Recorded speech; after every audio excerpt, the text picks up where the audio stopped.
بسم اللہ الرحمن الرحیم نحمده ونصلی علی رسولہ الکریم اما بعد الحمدللہ آج ہم اپنے احباب کے ساتھ مکہ مکرمہ کے قدیمی تاریخی قبرستان جنت المعلی کے زیارت کے لیے آئے ہیں۔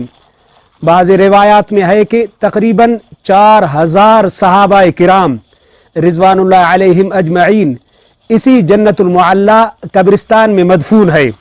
یہ قبرستان مکہ مکرمہ کے مقدس تاریخی مقامات میں سے ایک ہے۔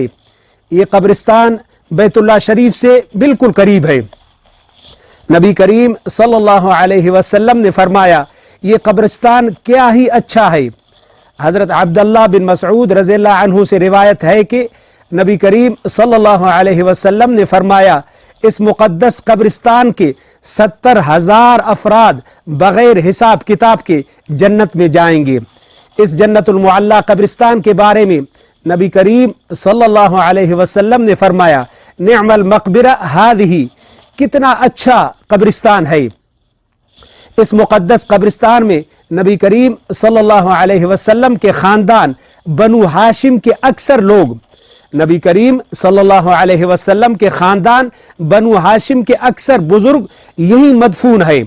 ام المؤمنین حضرت خدیجہ رضی اللہ عنہا، حضرت اسماء بنت حضرت ابو بکر صدیق رضی اللہ عنہا، حضرت عبد الرحمن بن حضرت ابو بکر صدیق رضی اللہ عنہما، نبی کریم صلی اللہ علیہ وسلم کے دادا جناب عبد المطلب اور آپ صلی اللہ علیہ وسلم کے چچا ابو طالب اور آپ صلی اللہ علیہ وسلم کے صاحبزادے حضرت قاسم رضی اللہ عنہ، حضرت طیب رضی اللہ عنہ اسی قبرستان میں مدفون ہے، اور بہت سے صحابہ کرام رضوان اللہ علیہم اجمعین و تابعین اور بزرگان دین کے قبریں ہیں۔ اس قبرستان کے علاوہ مکہ مکرمہ میں اور بھی تاریخی قبرستان ہے۔ آپ صلی اللہ علیہ وسلم اہل معلی میں سے ہیں۔ آپ صلی اللہ علیہ وسلم کی جائے پیدائش اور ہجرت تک آپ صلی اللہ علیہ وسلم کا قیام اسی معلی میں تھا۔ فتح مکہ کے موقع پر آپ صلی اللہ علیہ وسلم نے اسی معلی سے مکہ مکرم میں داخل ہوئے اور مقام حجون میں ہی اپنا خیمہ مبارک لگایا۔ نبی کریم صلی اللہ علیہ وسلم نے فرمایا کہ جس کی حرمین میں سے کسی حرم میں وفات ہو جائے، یعنی مکہ مکرمہ اور مدینہ منورہ میں فوت ہو جائے، تو وہ قیامت کے دن امن والا اٹھایا جائے گا۔ نبی کریم صلی اللہ علیہ وسلم نے فرمایا قیامت کے دن سب سے پہلے جس سے زمین شق یعنی پھٹنا ہوگی وہ میں ہوں گا، پھر حضرت ابو بکر صدیق رضی اللہ عنہ، پھر حضرت عمر فاروق رضی اللہ عنہ، پھر میں اہل بقی کے پاس آؤں گا۔